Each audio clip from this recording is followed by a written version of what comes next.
So what about last night, Simon? A bumper night of League Cup action, and I watched it, culminating in penalty shootouts all over the country. But Arsenal, Tottenham, West Ham, Chelsea, all dumped out at the third round stage. How do you view this, Simon, this morning? Is this a sad indictment to this competition that many who exited last night will look at it as a kind of blessing in disguise in what is the most congested season ever? I'm not sure that West Ham will look at it as a blessing in disguise. I'm curious to see why Tottenham would look at it that way, because I would have thought this was a competition they had some opportunity in, and if we're going to ask them to win something in the immediate future, which is the purpose of Conte being there, this is one of the cups you'd anticipate they were going to do that. Depends if you think getting into the top four is a continuation of the winning framework that Conte's trying to build. Arsenal played Brighton in all Premier League draw. Yeah. I can't really make the case for the fact that Brighton made changes and Arsenal made changes and why Arsenal couldn't have overcome this particular game. And then you look at the City-Chelsea game and say, well, what do we expect? Man City, this is Man City's cup most of the time. They've won it 4 or 5 times out of the last 5 or 6 goes. Yeah. Chelsea aren't particularly in a rich vein of form. So someone was going to be a story in that particular game. So I don't know.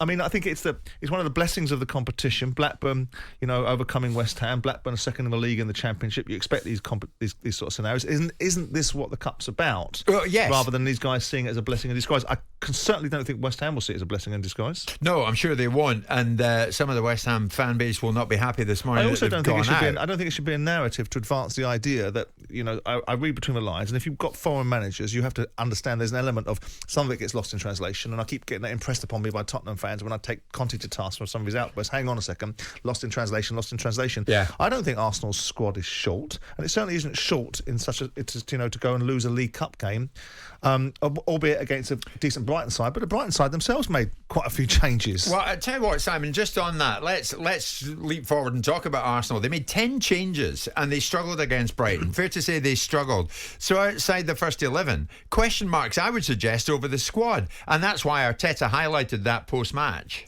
We know where we are. We know as well the moment that we had certain injuries, that the squad is already very, very short. And we have tried to manage that in the best possible situation. But the same when we win a football match. So no excuses. And it's what we have. If everybody's available and everybody can play the minutes, we are okay. But the moment that we have some injuries, we know what it is. But it's nothing new. I said it, I think, the first day after the transfer window.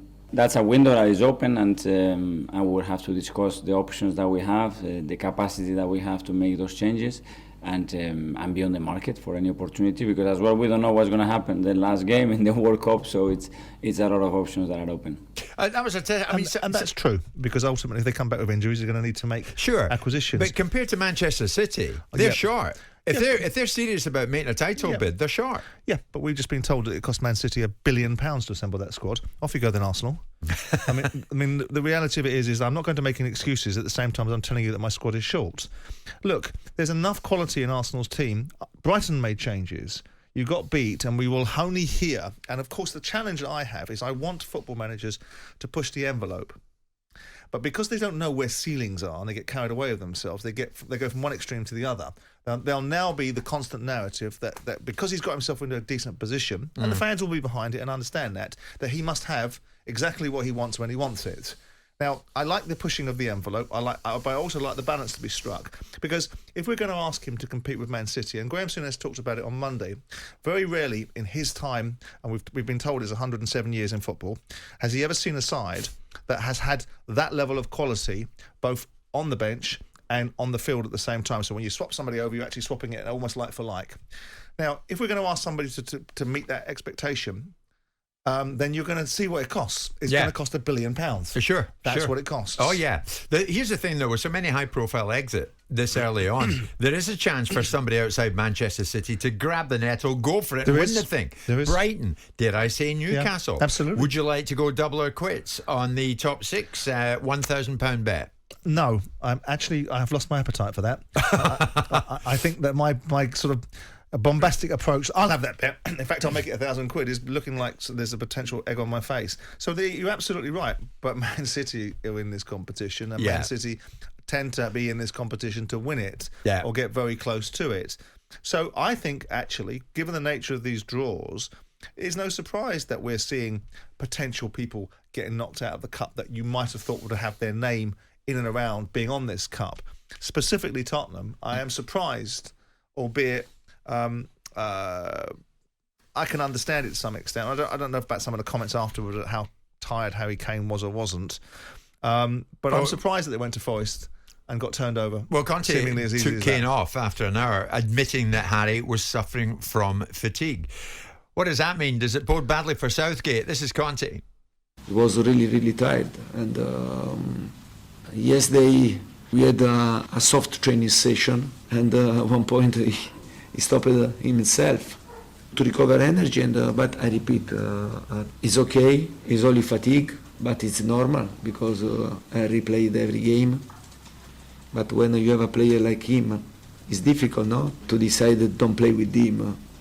But in this situation, also if I wanted to start with another players, and it was really impossible because with the injury, Richarlison and Kulusevski, Lucas Moura from the start of the season, other players, they could tell me, Coach, I'm tired, I don't want to play, I don't want to help the team.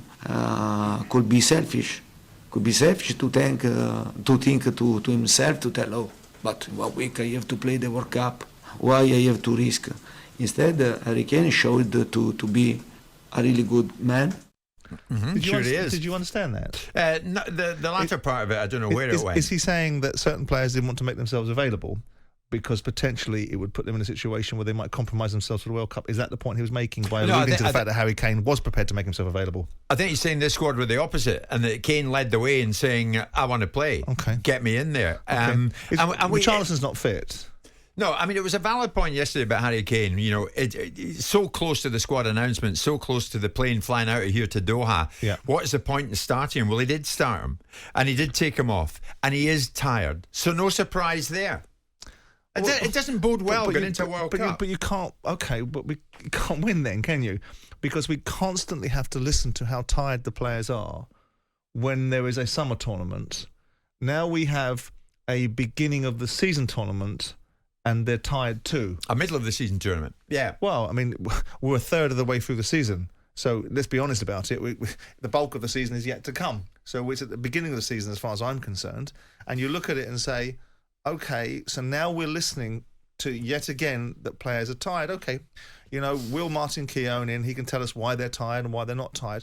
I do find it preposterous. I talk to these pros and I talk to people like Graeme Souness, and people say Graeme comes from a different era, and you talk to Danny Murphy and he says the same thing. And it seems to me that there's a constant narrative whenever someone doesn't want to do something or something isn't quite the outcome they wanted, then everybody's tired. You don't hear about people being tired when things are going precisely their way. There is that, I grant you that. But I mean, from what we gather, Kane said to Conte, start me. I want to play, start me. Well, so he did. Well, he can't have been that tired then, can he? But he's bushed, and he came off. Yeah, I mean, but why is it, you know, again, if he's tired, the player himself must know he's tired. So with that in mind, if there was a discussion about him playing, and it would appear that there might have been, and Kane said, I'm good to play, why are we being told that he was tired in the training session the previous day? Well, then he wasn't good to play then, was he? Somebody who played, albeit 40 minutes at the Etihad last night, can't be that tired because he's hardly appeared at all, and he's Calvin Phillips. Do you think it's enough to see him on the plane to Qatar at 2 o'clock? Are we going to see Calvin Phillips' name on that 26-man list? Well, I can see no reason for that because he's hardly played. But, of course, we're talking about Gareth Southgate and his propensity to go for legacy picks. That would be a legacy pick. Harry Maguire, legacy pick. But then again, you stop when we asked Danny Murphy yesterday, well, who do you replace him with? There's silence. So the problem is not about this idea that these players are being picked. It's about who would sit in their positions. Yeah. So Calvin Phillips made a decision to go to Manchester City, and two things have happened. He hasn't been good enough to get in the side, and he hasn't been fit enough. And so with that in mind, how does he make himself... how does it make it possible for him to go to a tournament playing against the world's best footballers for their countries and trying to suggest that we're going to win anything? Yeah, exactly. I find it slightly perplexing. Yeah, Calvin Phillips has minutes on the clock in terms of won't be minutes tired, played. He won't be tired. Are you tired, incidentally? I'm not too tired. I'm all right. I'm tired of listening to those sort of nonsenses because what is the point of listening to people saying they're tired at the beginning of a season? Yeah. You can't possibly be tired. No. How can you possibly be tired? I Are know that Brazil you're playing. tired? I know you're playing a lot of games, but isn't that what footballers are supposed to do? Yeah. Well, this is it. And people, the way you're approaching it, Simon, people are echoing what you're saying. There's a message here, Craig in Birmingham. I used to play Saturdays, Sundays twice, then go to work Monday to Friday. Just get on with it. Understand they're athletes. Get on with it. You've got a point, and Craig, that's being echoed by quite a number of people all around the country this morning.